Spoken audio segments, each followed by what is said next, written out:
memang pada saat itu bukan masalah yang keluarga itu yang saya dahulukan. Memang saya tuh haus dan lapar akan firman Tuhan sih. Yang saya inginkan itu saya lebih dekat sama Tuhan. Gak ada yang bisa ditukar kalau Tuhan mau kasih. Saya seneng pernak-pernik yang kecil-kecil gitu. Tapi begitu saya masuk ke toko itu, saya digoyang. Ini digoyang. Saya gak pernah sebelumnya. Digoyang sama siapa? Maksudnya goyang sendiri badannya. Oh, tiba-tiba goyang aja sendiri. Gini, goyang ke belakang gini. Hai, ini gua Daniel, tetangga kamu. Yuk kita mulai. So, can you maybe elaborate a little bit about what bahasa roh is? Ya, saya juga pengen ngomongin juga. Jadi bahasa roh itu mungkin bisa dibilang kayak gift ya. Jadi buat teman-teman gitu ya yang mungkin pada tetangga kita yang belum terlalu ngerti, wah ini kita ngomongin apa sih nih? Ngomongin soal bahasa roh, ngomongin soal dibaptis, holy laughter gitu ya. Abis itu dibaptis dengan roh gitu. Jadi just a quick explanation aja. Jadi kita itu ngerasa bahwa yang namanya baptis tuh yes ada yang baptis selam, tapi ada yang baptis Roh Kudus gitu. Nah ketika dibaptis Roh Kudus itu benar-benar efeknya beda banget gitu. Kadang-kadang bisa badannya panas banget, kadang-kadang bisa lemes dan tidur atau resting in spirit, atau kadang-kadang bisa ketawa gitu dan udah pasti nangis juga dan lain-lain. Nah kadang-kadang Roh Kudus tuh memberikan hadiah.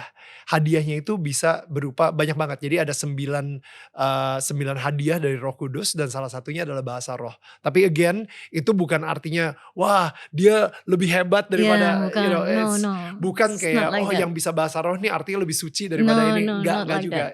It's a gift. Itu hadiah gitu. Dimana hadiahnya kadang-kadang yang mungkin dia gak bisa bahasa roh tapi dia bisa menginterpretasikan si bahasa roh ini gitu. Atau kadang-kadang ada juga yang tiba-tiba mendapatkan karunia atau hadiah itu bisa menyembuhkan orang kayak gitu atau teaching atau ketika ngomong it's like faith gitu ya dia ngomong gue imanin dan itu akan kejadian gitu. Nah so many hadiah. Nah tapi bahasa roh ini mungkin sebuah bahasa yang menurut saya indah banget karena ketika kita lagi berbahasa roh, setan itu mengerti bahasa-bahasa di dunia ini. Tapi satu bahasa yang dia gak pernah ngerti yaitu bahasa roh. Dimana bahasa ini intim banget antara rohnya yang ada di dalam tubuh kita dengan Tuhan sebagai roh juga gitu. Bersama Roh Kudus. Nah sehingga bahasa roh ini itu kayak ya gak dilindungin banget lah. Dapat extra protection sehingga gak bisa di strategi-strateginya Tuhan gitu atau wisdom yang Tuhan kasih ke kita itu nggak akan bisa didengar oleh setan gitu. Jadi dia nggak bisa nyerang dan lain-lain. Seharusnya kayak gitu. Secara teori ya.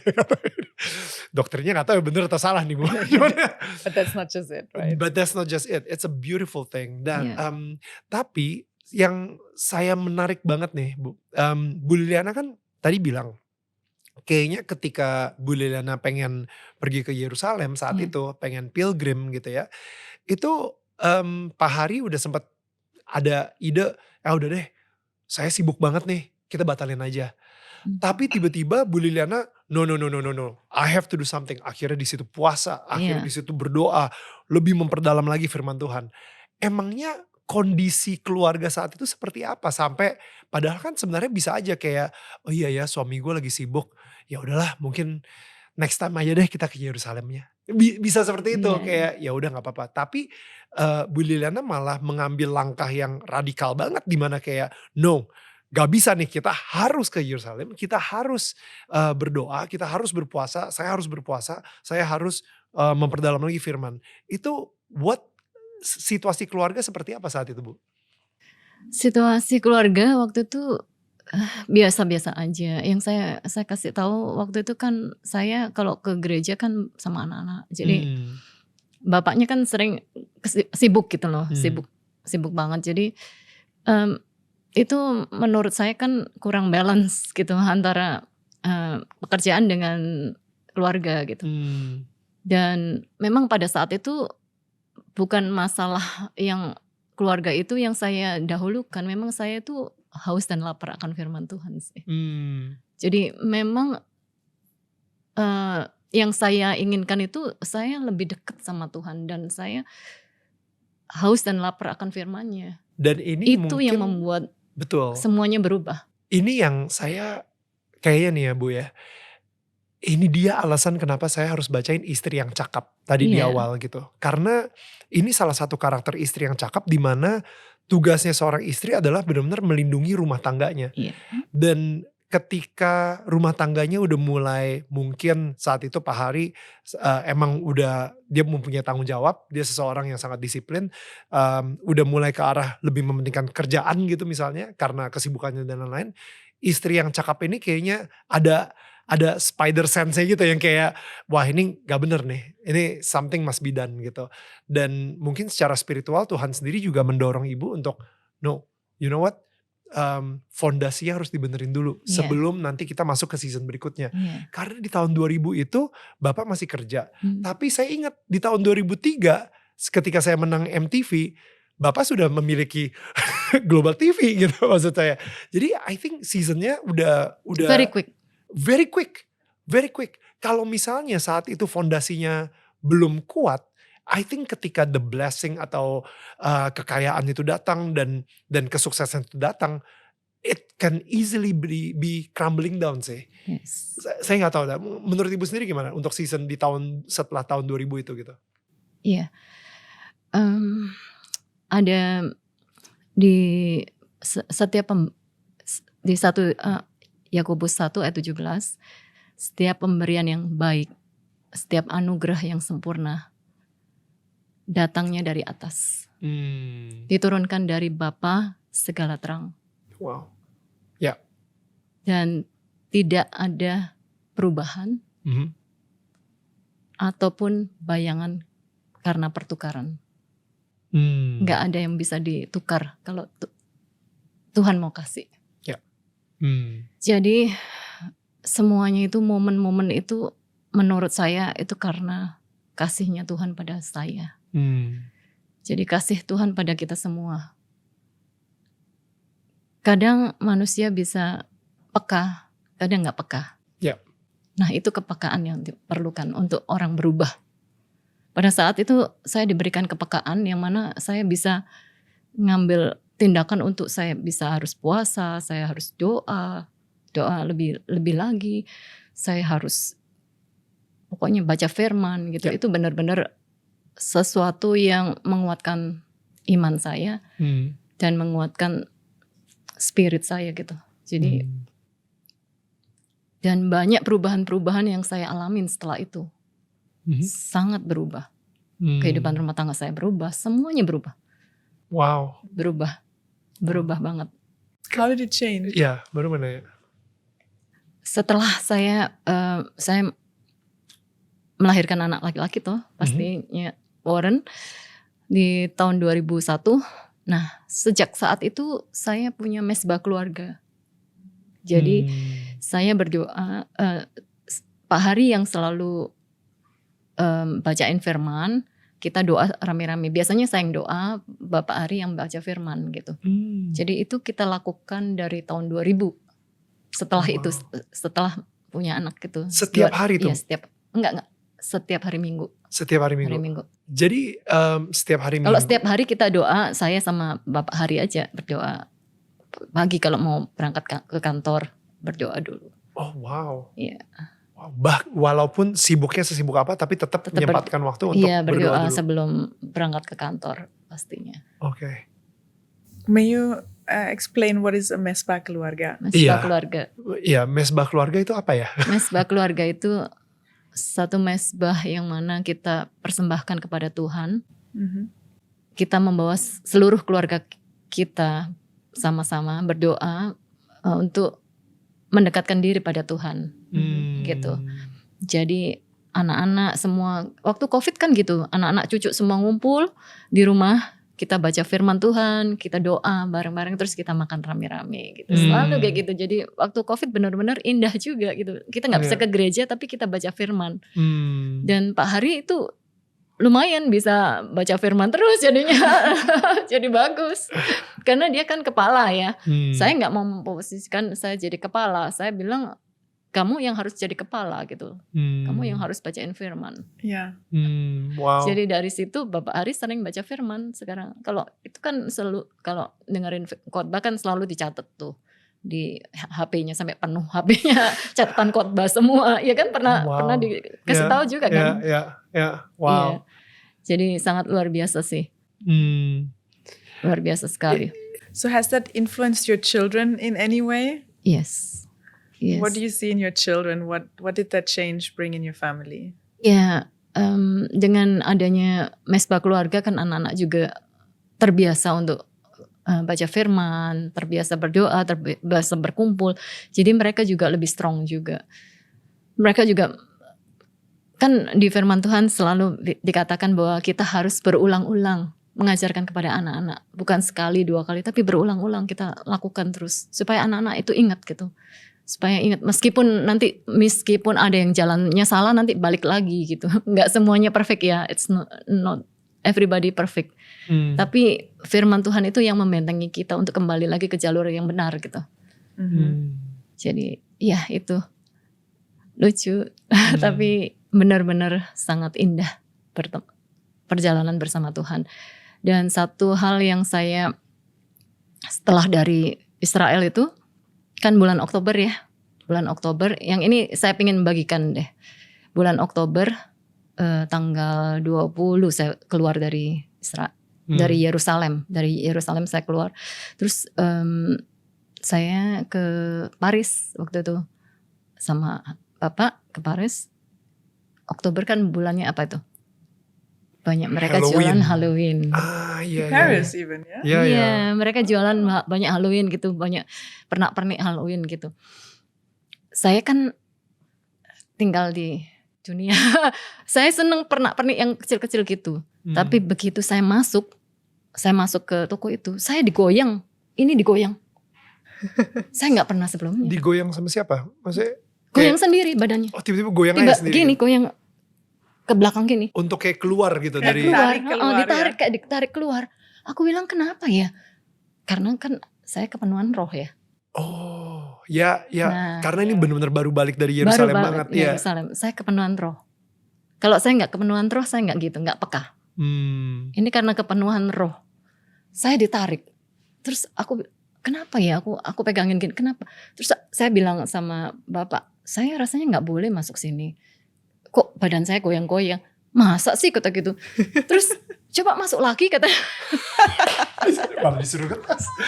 Suruh masuk lagi. Begitu saya masuk lagi, goyang lagi, saya pegang lagi. Terus tapi saya ngomong sama Tuhan, Tuhan kenapa gitu? Kenapa ini? Terus saya dikasih penglihatan, gelap dan terang tidak bisa bersatu. Wow. Gelap dan terang tidak bisa bersatu. Pada saat kamu kepenuhan roh, kamu adalah milik Tuhan. Ya. Di dalam kamu adalah terang. Kamu adalah terang dunia kata Tuhan. Iya kan? Ya. Yeah. Jadi nggak bisa, gelap dan terang tidak pernah bisa bersatu. And it's the word says that the Spirit teaches us, right? Yes. So once the Spirit lives in us, Yes. after we've been baptized with the Holy Spirit, He will constantly tell us, like, for example, let's say we would fight, right? And then I would say something.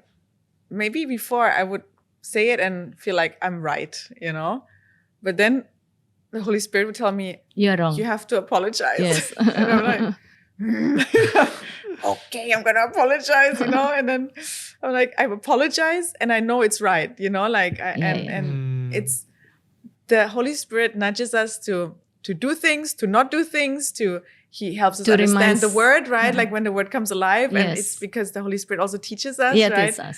And so, yeah, when we have the Spirit living in us, He's there to guide us. And that's the beautiful thing about having received Jesus, but not just Jesus Himself, but Him together with His Spirit, because He wants to live in us. And He actually asked that we invite Him to live in us. And when we invite Him, He will be like, okay, you asked me, I'll do it, right? And then He will come in and He will actually be our guide and our helper. Yeah. But we have to be willing to like then he asked you to forgive all the time, right? You Yes. said Yes. you were saying he makes you Yes. forgive all the time, even though you like, You should before maybe forgive, you wouldn't. yes. Yeah.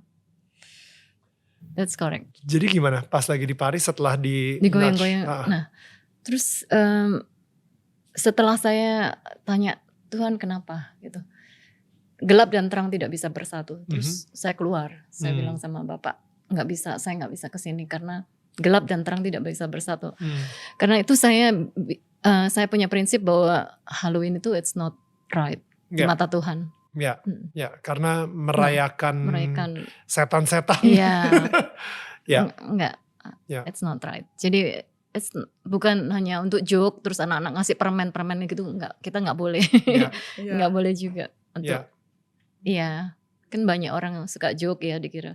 Yeah, Kita you kan think it's juga just nggak tahu, kita it's kan just a masih day. live di dunia, jadi kita masih dagingnya masih ada, masih kecuali nanti kita udah tinggal di surga, kita nggak punya daging lagi, jadi kedagingan masih ada. Jadi kadang-kadang kan mata melihat pengen beli ini, pengen lucu-lucu gitu, nggak boleh, even nggak boleh. Yeah, I mean that's the thing. The Spirit can tell you these things, but you will not find it in the Bible. Like, do not celebrate Halloween. Iya, nggak ada. Because there's Nggak no ada, Halloween itu in the nggak ada. Bible, right? Nggak ada di Bible. So the Spirit helps to translate the Bible into modern day times. Saat kepenuhan Roh itu kamu nggak suka yang lain, sesuatu yang berhubungan dengan dunia itu sangat-sangat kita reject gitu. Ya. Jadi benar-benar itu kita pengennya firman Tuhan aja, tapi jadi terlalu gimana ya? Terlalu kita hidup di dunia lain jadinya. Tapi kalau kita udah biasa sama ini ya udah kembali lagi biasa gitu. Tapi kita tetap harus remind, kita makanya harus tetap doa, harus tetap baca firman Tuhan itu supaya kita align terus. Yep. Karena kita kan hidupnya di dunia nih, Yep. kan kita bukan hidup di surga ya, Yep. kita hidup di dunia. Jadi kita masih bisa ketemu sama teman, masih bisa ini gitu. Ya. Nah itu kita batasinnya dengan apa? Dengan doa, doa. Karena doa itu apa? Doa itu adalah gimana kita itu mengakui bahwa kita depend on Him, depend kepada Tuhan gitu. Doa itu adalah nafas kita, nafas hidup orang percaya. Ya. Iya kan? That's so good. Jadi kalau kita nggak doa, wah bahaya. It's difficult kita untuk hidup yang benar gitu loh. Karena doa itu benar nafas hidup orang percaya sih. Saya di tahun 2024 ini ada resolusi tahun baru. Saya ngerasa strategi yang paling efektif untuk kita tidak lagi mendengar suara Tuhan adalah melemparkan noise, distraction sebanyak mungkin. Itu dari musuh gitu ya, dari setan gitu. Nah, jadi noise-nya itu apa? Noise-nya itu berupa sosial media, berupa quote-quote yang kelihatannya good, but it's not God. Jadi karena kita dilempar dengan banyak banget noise, semakin sulit untuk kita sensitif dengan suara Tuhan. The one true voice gitu. Jadi sekarang ini resolusi tahun baru saya adalah saya sebisa mungkin, kalau misalnya dulu kayak 80% saya dengerinnya nonton YouTube atau enggak sosmed segala kayak gitu, dan 20% ya ini lagi ada waktu sisa nih, ya udahlah baca Injil gitu, misalnya baca Alkitab. Ini saya balikin gitu. Jadi sebisa mungkin 80% saya dengerin podcast tentang khotbah, habis itu saya read the Bible, be in the word, dengerin worship music. 20%-nya barulah saya ngelihat sosial media segala kayak gitu. I think karena apa ya? Karena banyak banget orang-orang sekarang ini berusaha ditumpulkan kesensitivitasan kita terhadap the voice of God gitu. Bukannya kita benar-benar kayak 100% harus banget kayak tadi Ibu bilang gitu kan, 100% nanti kita hidup di dunia lain juga gitu. Bener, karena kita masih ada di dunia masih ini di dunia gitu. ini, itu. Kayak gitu. Tapi kita harus back to Bible, back to pray. Betul, doa tadi itu, ngobrol. Dan doa sendiri juga ngobrol kan, yang namanya ngobrol, kita mengucapkan sesuatu, habis itu kita diam coba ngedengerin dia gitu. Iya. Kita doa bisa di mana-mana kok. Kita mau nyetir, mau apa, kita doa, bicara. Saya kalau bicara sama anak saya, kan anak saya Warren kan di Amerika. Saya bilang kalau kamu di sana lagi nyetir, kamu doa nggak apa-apa, bicara sama Tuhan gitu. Di waktu kamu nyetir kamu doa gitu supaya kamu diselamatkan dari mara bahaya. Ya. Iya. Bu Liliana sendiri kan bisa dibilang salah satu konglomerat gitu. Jadi langsung aja kita ngomongin seperti itu. Apa sebenarnya definisi dari kesuksesan atau kekayaan dari kacamata Bu Liliana sendiri? Kejadian 1:26 itu dikatakan bahwa kuasailah bumi. Betul. Ya kan? Kadang-kadang kan suka baper ya, cewek ya. Kalau suaminya lagi sibuk apa gitu, nggak diperhatiin, marah gitu, ngambek gitu ya. Dulu saya gitu orangnya, suka kayak gitu. Ini kok sibuk banget sih. Bapak Hari kan orangnya keras juga ya. Kalau saya kan orangnya lebih ngalah gitu loh. Seharusnya perempuan itu ditaruh di keluarga itu perempuan yang lebih kuat daripada laki-laki. Iya kan? You're also strong. Thank you.